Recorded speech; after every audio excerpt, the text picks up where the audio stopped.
Hello my dear friends. तो recently मैंने एक वीडियो पोस्ट किया था regarding RBI grade B and NABARD grade A comparison, and I asked if you guys wanted me to come up with a video detailing the strategy on the preparation of these two examinations together. And of course बहुत ज़्यादा comments आए, तो I am here fulfilling my promise of providing you a strategy for the preparation of these two examinations, RBI grade B, NABARD grade A। ठीक है, तो अगर आपको comparison जानना है, आप बहुत ही बिगिनर हो, तो आप मेरी पहले वाली वीडियो देखिए।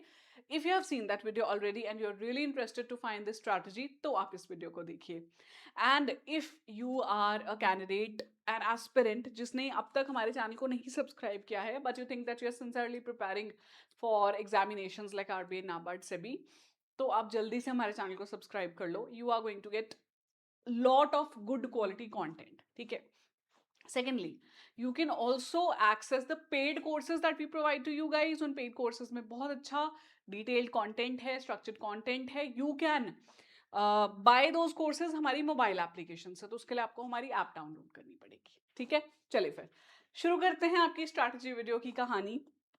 तो आरबीआई ग्रेड बी और नाबार्ड ग्रेड ए के बारे में सबसे पहले हम ये जानेंगे कि कैसे ये दोनों सिंक में बैठते हैं एक साथ। Apart from of course the fact that both of these examinations are conducted every year, they are both conducted by IBPS, and इनका जो एक टाइमलाइन है वो भी काफी सिंक में है। यूजुअली आरबीआई ग्रेड बी पहले होता है एंड आफ्टर अ मंथ और two NABARD grade A conduct किया जाता है, बिकॉज ऑफ द फैक्ट कि आईबीपीएस ही कंडक्ट कर रहा है और कैंडिडेट्स कॉमन रहते हैं।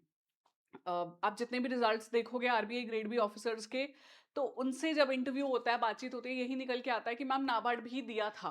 नाबार्ड वाले जो ऑफिसर्स है वो कहते हैं मैम आरबीआई भी दिया था। तो मतलब एक नहीं तो दूसरा हो जाता है clear. That is why it's very very important कि आप एक ऐसी स्ट्रैटेजी अपनाओ कि इन दोनों एग्जाम्स की तैयारी कर पाओ, एक नहीं तो दूसरा निकल जाता है।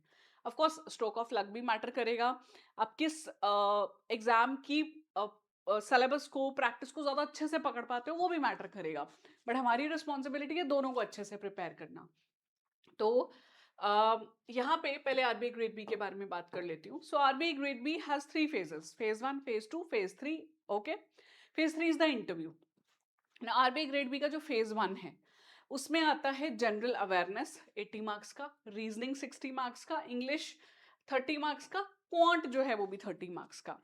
तो ये जो पेपर है इसमें ऑल इन ऑल 200 क्वेश्चंस रहेंगे, 200 नंबर का paper, and you are going to get 2 hours. ठीक है, 2 घंटे आपको यहाँ पे मिलेंगे टू अटेम्प्ट दिस पेपर। और ये जो पेपर है ये सेक्शनल टाइमिंग में आता है, विच मीन्स कि अगर आपको जीए के 80 क्वेश्चन स्क्रीन पे आ रहे हैं, आफ्टर 25 मिनट्स वो क्वेश्चंस चले जाएंगे। 25 मिनट में ही कर सकते हो जितना कर सकते हो, उसके बाद नया अटेम्प्ट शुरू हो जाएगा। ठीक है, नया पार्ट शुरू हो जाएगा पेपर का, विच इज लाइक रीजनिंग। तो सेक्शनल है, तो इसका मतलब हमें ये समझ में आ गया है कौन रीजनिंग, इंग्लिश, जीए तो पढ़नी ही है, लेकिन we have to be really quick in solving the questions as well. और एफिशिएंसी भी हमें अच्छी चाहिए क्योंकि कट ऑफ भी अच्छा जाता है यहाँ पे गिवन द कंपटीशन। अब अगर मैं नाबार्ड फेज वन की बात करूं, तो नाबार्ड में ये सभी सब्जेक्ट्स तो आने ही हैं। In addition to these subjects NABARD में डिसीजन मेकिंग आएगा, कंप्यूटर नॉलेज आएगा, एआरडी आएगा, ईएसआई आएगा। तो मतलब क्यू आर ई जी ए के साथ साथ में आपको 4 और सब्जेक्ट्स पढ़ने पड़ेंगे। ना इंपॉर्टेंट थिंग इज कि नाबार्ड जो है उसमें टाइमिंग जो है, आप जब देखते हो 2 घंटे जो आपको मिल रहे हैं, तो वहां पे सेक्शनल नहीं चल रहा है टाइमिंग। ठीक है, कॉम्पोजिट टाइमिंग रहता है ये सारे क्वेश्चंस करने के लिए। और यही सारे सब्जेक्ट्स यहाँ पे भी आ रही हैं, बट यहाँ लेवल थोड़ा हाई रहता है क्योंकि ऑफकोर्स वो ग्रेड बी की पोस्ट है। तो बात ये है कि अगर आप क्यू आर ई जी आर बी ग्रेड बी के लिए प्रिपेयर कर रहे हो, क्योंकि उसका लेवल हायर है पेपर का, तो नाबार्ड ग्रेड ए की प्रिपरेशन तो हो ही गई है क्यू आर ई जी ए की। बचा जो आपका decision making, computer, A R D, E S I. तो ये दोनों जो सब्जेक्ट्स होते हैं आपके decision making and computer, they are very small in syllabus, in terms of the syllabus वो छोटे सब्जेक्ट्स हैं, वेटेज भी उनकी ज्यादा नहीं है। कंप्यूटर 20 नंबर का आता है, डिसीजन मेकिंग 10 नंबर का आता है। तो अगर आप चाहो तो ये 15 दिन के स्पैन में अच्छे से 2 सब्जेक्ट्स प्रिपेयर हो सकते हैं, कोई टेंशन नहीं है। 15 दिन तो हम निकाल ही लेंगे।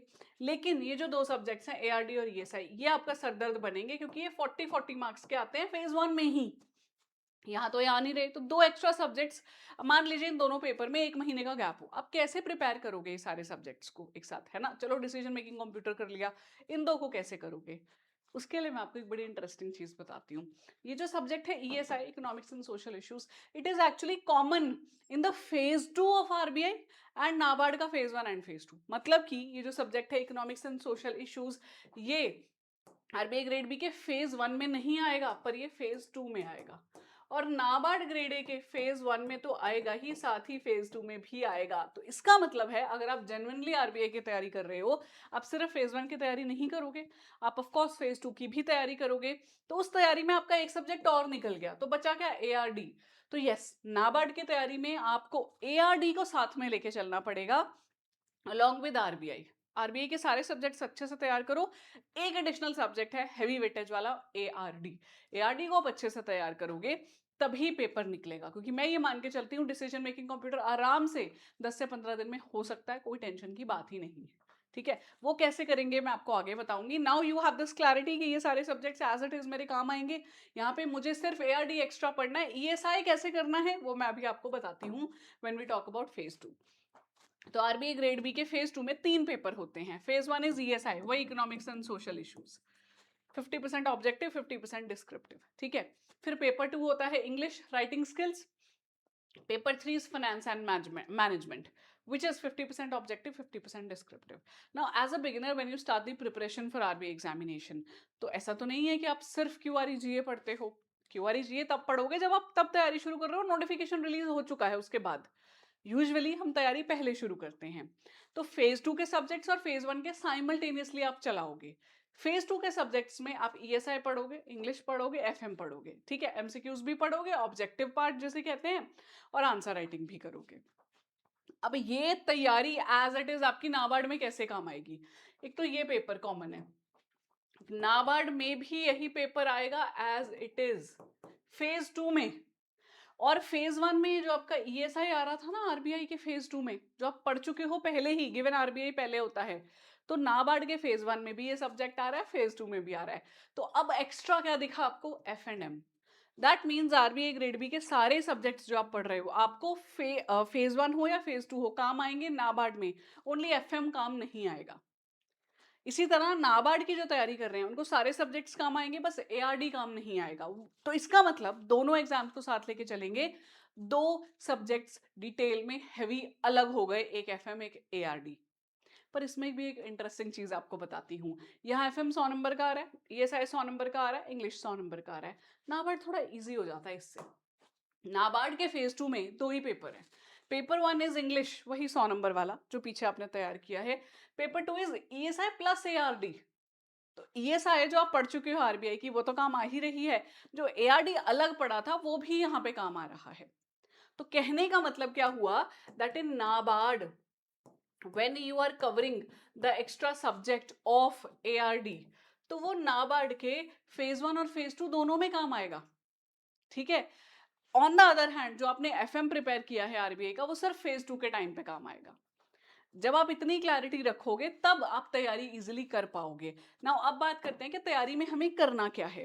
तो एज ऑफ नाउ अगर हम टाइमलाइन को ध्यान रखें, एग्जाम के पैटर्न्स को ध्यान में रखें, एग्जाम के ट्रेंड को ध्यान में रखें, वी आर एक्सपेक्टिंग आरबीआई आपका पहले होगा second half of the year में, जुलाई अगस्त के पास में, और उसके बाद आपका नाबार्ड का पेपर होगा। तो हम पहले आरबीआई पे फोकस करते हैं। आप अभी तैयारी शुरू करेंगे तो फेज 2 के सब्जेक्ट्स की तैयारी शुरू करेंगे, विच टेल्स यू कि आप ईएसआई, एफएम और साथ साथ में इंग्लिश डिस्क्रिप्टिव, इन तीनों सब्जेक्ट्स को तो प्रिपेयर करेंगे, प्लस क्यू आर ई जी इसको प्रिपेयर करेंगे। आइडली प्रिपरेशन ऐसे चलती है कि एक सब्जेक्ट आप यहाँ से उठाइए, एक यहाँ से उठाइए, फिर एक यहाँ से, फिर एक यहाँ से, फिर एक यहाँ से, फिर एक यहाँ से। जब ये 3 हो गए छोड़ दो इनको, क्योंकि आपके फेज 2 हो गए, फिर सिर्फ इन सब्जेक्ट्स को पकड़ लो। करंट अफेयर्स भी आ जाता है जीए में, और ये करते करते आप दो अपनी तैयारी किसकी? आरबीआई की, और पेपर दो आरबीआई का।